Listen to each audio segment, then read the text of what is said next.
Hi, ഞാൻ ആദിഷ്. ഇന്നത്തെ വീഡിയോയിലൂടെ ഒരുപാട് പേര് റിക്വസ്റ്റ് ചെയ്തിട്ടുള്ള ഒരു ടോപ്പിക്കാണ് നമ്മൾ സംസാരിക്കുന്നത്. ഈ ഓവർ പൊസസീവ് ആയിട്ടുള്ള കാര്യം എങ്ങനെയാണ് നമുക്ക് മനസ്സിലാക്കാൻ പറ്റുക, അതിനെന്തെങ്കിലും സയൻസ് ഉണ്ടോ എന്നൊക്കെ ചോദിക്കാറുണ്ട്. ഇപ്പോൾ ചെറിയ രീതിയിൽ പൊസസീവ്നെസ് കാണിക്കുക എന്നൊക്കെ പറയുന്നത് സ്വാഭാവികമാണ് ഒരു റിലേഷൻഷിപ്പിൽ ഇഷ്ടമൊക്കെ ഉണ്ടെങ്കിൽ. പക്ഷേ ടോക്സിക് ആയിട്ടുള്ള രീതിയിൽ അത് വരുമ്പോൾ ഭയങ്കര പ്രയാസമാണ്. അപ്പം അത് മനസ്സിലാക്കാനുള്ള 5 സയൻസാണ്. ഈ ടോപ്പിക്ക് ഇഷ്ടപ്പെട്ടാൽ ഒന്ന് ലൈക്ക് ചെയ്ത് സപ്പോർട്ട് ചെയ്യുക. ഒന്നാമത്തെ കാര്യം എന്ന് പറയുന്നത്, അവരിടയ്ക്കിടയ്ക്ക് ആത്മഹത്യ ചെയ്യും, അല്ലെങ്കിൽ നീ ഇല്ലെങ്കിൽ ഞാൻ സൂയിസൈഡ് ചെയ്യും, നീ പിന്മാറിയ ഞാൻ ജീവിതം അവസാനിപ്പിക്കും എന്നുള്ള രീതിയിൽ നിങ്ങളെ ബ്ലാക്ക് മെയിൽ ചെയ്യുന്നുണ്ടോ, അല്ലെങ്കിൽ നിങ്ങളോട് സംസാരിക്കുന്നുണ്ടോ എന്നുള്ളത് നോക്കുക. പിന്നെ ഒന്നാമത്തെ സൂയിസൈഡിനെ പറ്റിയിട്ട് നിങ്ങളോട് സംസാരിക്കുക, അത് ചെയ്താ ഇത് ചെയ്താ ഞാൻ ഇത് ചെയ്യും എന്നുള്ള രീതിയിൽ.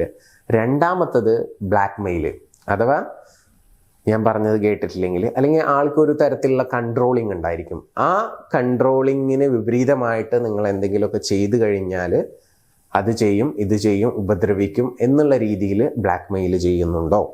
അത് ഏതറ്റം വരെ വേണമെങ്കിലും പോവാം. ആ രീതിയിൽ നിങ്ങളോട് സംസാരിക്കുന്നുണ്ടെങ്കിൽ അത് ഭയങ്കര ഡേഞ്ചറാണ്, ടോക്സിക്കാണ്. ഓവർ പൊസസീവ് ആകുമ്പോൾ സ്നേഹം ഉണ്ടാവും നിങ്ങളടുത്ത്, പക്ഷേ അത് തീവ്രമാകുമ്പോൾ അവരങ്ങനെ പെരുമാറിക്കൊണ്ടിരിക്കുക. അത് നിങ്ങൾക്ക് മാനസികമായിട്ട് ഭയങ്കര ബുദ്ധിമുട്ടായിരിക്കും. ഓക്കെ. മൂന്നാമത്തെ സൈൻ എന്ന് പറയുന്നത് നിങ്ങളെ വേദനിപ്പിക്കുക. അത് ചിലപ്പോൾ അനാവശ്യം പറഞ്ഞിട്ടാവാം, തെറി പറഞ്ഞിട്ടാവാം, നിങ്ങൾ കേൾക്കാൻ ആഗ്രഹിക്കാത്ത തരത്തിലൊക്കെ ആയിരിക്കും അവർ തെറി പറയുന്നുണ്ടാവുക. അതുപോലെ തന്നെ നിങ്ങളെ നന്നായിട്ട് ഫിസിക്കലി ചിലപ്പോൾ വേദനിപ്പിക്കുന്നുണ്ടാവാം, ചിലപ്പോൾ നേരിട്ട് കാണുന്ന സമയത്ത് അടിക്കുന്നുണ്ടാവാം, കുത്തുന്നുണ്ടാവാം, ഇടിക്കുന്നുണ്ടാവാം.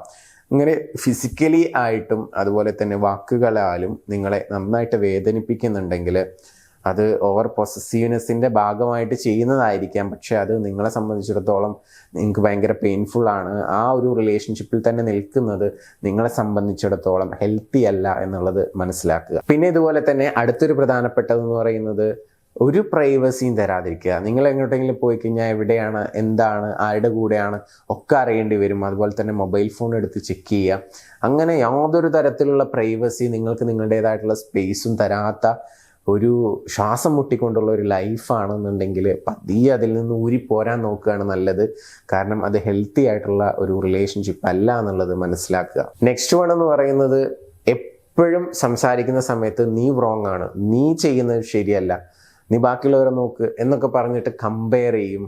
യു ആർ റോങ് എന്നുള്ള രീതിയിലായിരിക്കും എപ്പോഴും ടോക്ക് ചെയ്യുന്നുണ്ടാവുക, സംസാരിക്കുന്നുണ്ടാവുക. നിങ്ങൾക്കത് കേൾക്കുമ്പോൾ തന്നെ തല പെരുത്തു വരും. ആ ഒരു അവസ്ഥയിലാണോ നിങ്ങൾ? ഇപ്പം ഞാൻ പറഞ്ഞിട്ടുള്ള ഒരു കാര്യമൊക്കെ ആണെങ്കിൽ ചിലപ്പോൾ നമുക്കത് സോൾവ് ചെയ്തെടുക്കാനായിട്ട് പറ്റും.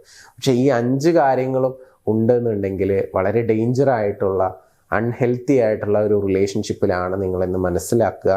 പെട്ടെന്ന് തന്നെ ഊരിപ്പോരുക. ഇനി ഊരിപ്പോരാൻ പറ്റാത്തൊരു സിറ്റുവേഷനിലാണ് നിൽക്കുന്നതെങ്കിൽ നിങ്ങൾ പ്രോപ്പറായിട്ടുള്ള ഒരു ഗൈഡൻസും കാര്യങ്ങളൊക്കെ നിങ്ങൾ തേടുക.